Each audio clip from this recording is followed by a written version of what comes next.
Here I juxtapose for you two data series. The black shaded area is the size of the Federal Reserve's balance sheet, measured in trillions of dollars and indexed to your left. Now you can see pre-crisis, the Federal Reserve's balance sheet is around $800 billion in size. Crisis, Lehman Brothers fails on September 15th of 2008. Crisis, the Federal Reserve, among others, goes into overdrive. Obviously, the Treasury Department and others become very active as well. QE1, QE2, third round of quantitative easing, QE3. Now the slope here, in this black shaded area, this slope, is $85 billion per month, as you know.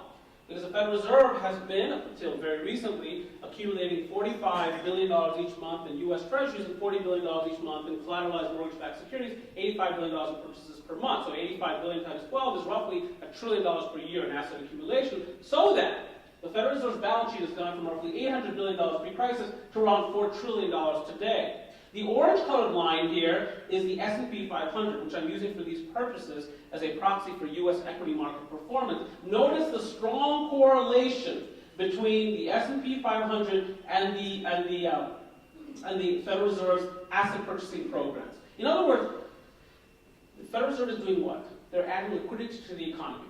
Bank reserves are higher. That's where the liquidity sits. It's bank reserves.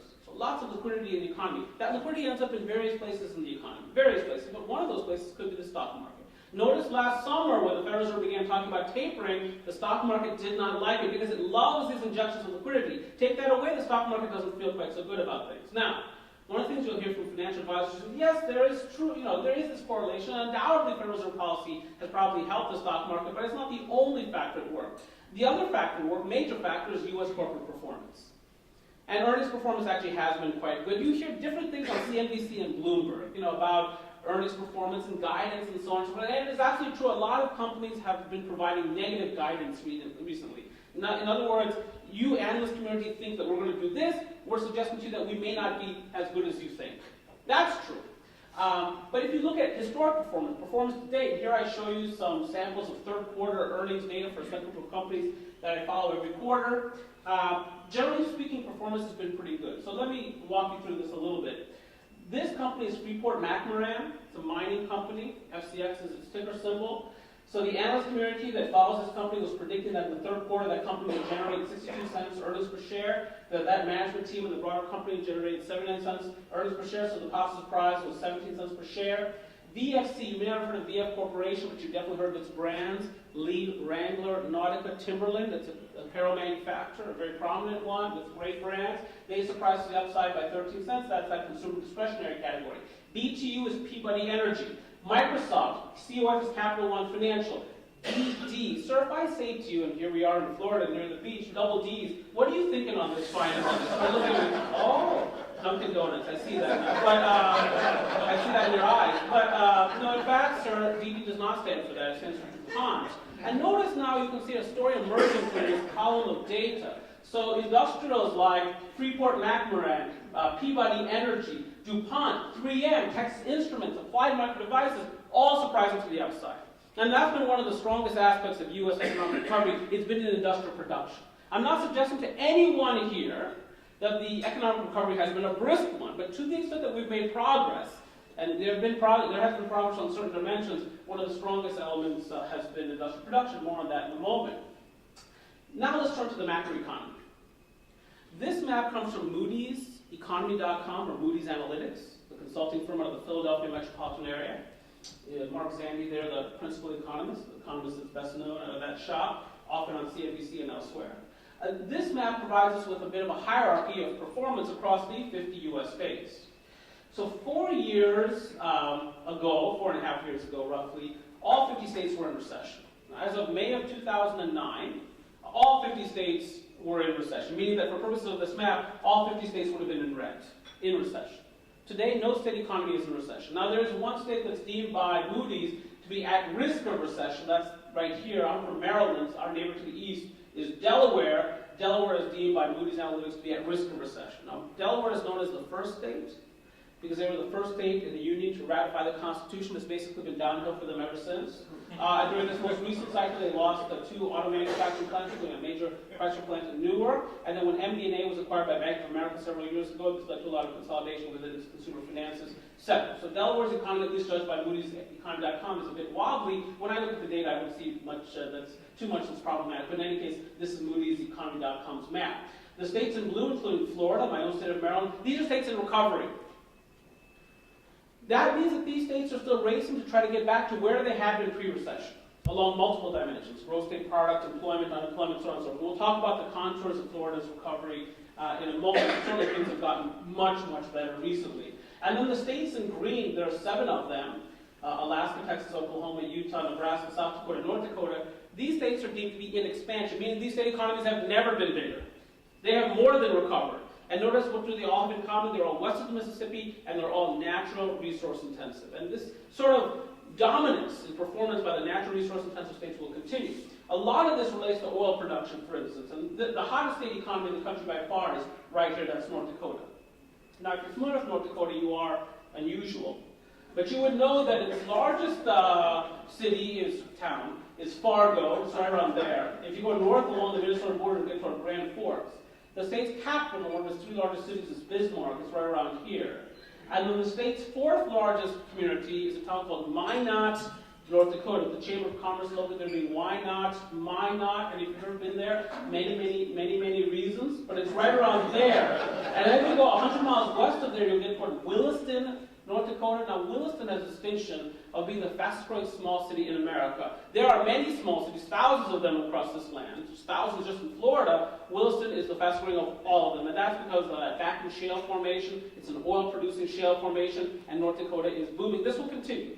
According to the Energy Information Administration, which is part of the U.S. Energy Department, last year we produced around 8 million barrels of oil per day. In about 2 years, we'll be close to 10 million barrels of oil per day. The world produces 9, so our market share is growing.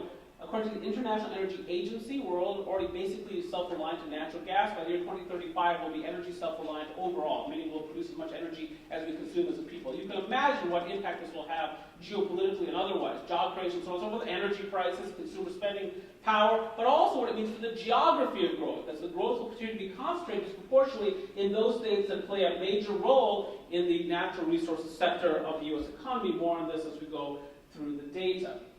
Now, when you offer to your industrial producers the cheapest natural gas prices in the world, as an example, also the rule of law, you're in a position to actually gobble up industrial production market share globally, and we've begun to see that. America's all of a sudden become a more fashionable place in which to produce. We have billed ourselves as a nation of consumers. We've almost basically said, we're not going to have an industrial sector anymore. We're post-industrial. Well, not so fast. Because Caterpillar announced last year, we're going to reshore production. We've been manufacturing these mini excavators in Japan. We're going to bring that work back to Victoria, Texas, and Athens, Georgia. And Whirlpool announced, well, we're going to bring work back to Clyde, Ohio, which is about 73 miles west of Cleveland. And GE brought work from China back to Louisville, Kentucky, and so on and so forth. Airbus, and this is not a reshoring episode, but it's sort of an episode of international investment in America. A few months ago, Airbus broke ground on a $600 million plant in Mobile, Alabama, so on and so forth. Why is this happening? Because we've become a more economical place in which to produce. And you can see sort of this surge in industrial production late last year. Industrial production is a reflection of the output of the nation's mines, factories, and power plants. We are making progress on that dimension. We are producing more, and you can see that in terms of gross domestic product as well. The last number that we received on gross domestic product from the Bureau of Economic Analysis was the third quarter of 2013 number, 4.1% on an annualized basis. It surprised everyone. What was the consensus estimate going into the data released for that quarter? 2.0%. The initial estimate came in at 2.8%. The economists said, okay, wow, 2.8%, that's pretty good. But then the number was revised to what? 3.6%. My goodness, the economists said, wow, that's pretty good. And then the number was revised again to what? 4.1%. Much better than had been anticipated. Now, why was there not more excitement about this number? All of a sudden, the U.S. economy is growing at a 4% annualized rate. Why is there not much excitement about this? Because the conventional wisdom was a lot of this was because of inventory accumulation. And inventories go up, but they also come back down. And so this was not necessarily permanent growth. I'm now going to do something that basically assures that I'll never be invited back to the CEO forum again. I'm going to break down GDP for you. You all remember from school the equation y = c + I + g + e - m? That's all I'm doing for you here. I'm just trying to keep it simple. So what am I doing for you here? I've got 5 quarters of data across 4 categories, so 20 data points, but I only want us to focus on the green colored bars. So the green colored bars relate to the 3rd quarter of 2013. Now, Y is the way we Americans abbreviate output, or gross domestic product. So gross domestic product equals C. What's C? Personal consumption. That's the consumer, the household spender. Plus I, what's I? Gross investment. That's business investment. Plus G, what's G? Government spending. Plus E, what's E? Exports, what we produce in this great country but sell abroad, minus M. M is imports, so it's produced abroad but sold in this country. E minus M in parentheses is net export. So all I'm doing for you is I'm breaking down the national income identity equation and asking the question, what is driving this growth? If you add up these 4 numbers attached to these green bars, you will get 4.1%. Now, you'll notice that the most consistent driver of economic activity has been consumer spending. Quarter after quarter after quarter, that's where the growth has been. But notice, where the new impetuses come from growth, is gross investment. Now, gross investment includes that inventory accumulation. So the question then becomes, okay, of that 2.56% number, how much of that is due to sort of investment in equipment, and plant, and software, sort of more permanent aspects of economic growth, and how much of that is inventory accumulation? What would be cool, really, really awesome, and a sign of significant preparation, is if I showed you a slide breaking that down. So that's exactly what I've done here. So notice that of that 2.56% in gross investment, if you look at the green color bars again, if you add these 2 numbers up, you get 2.56%.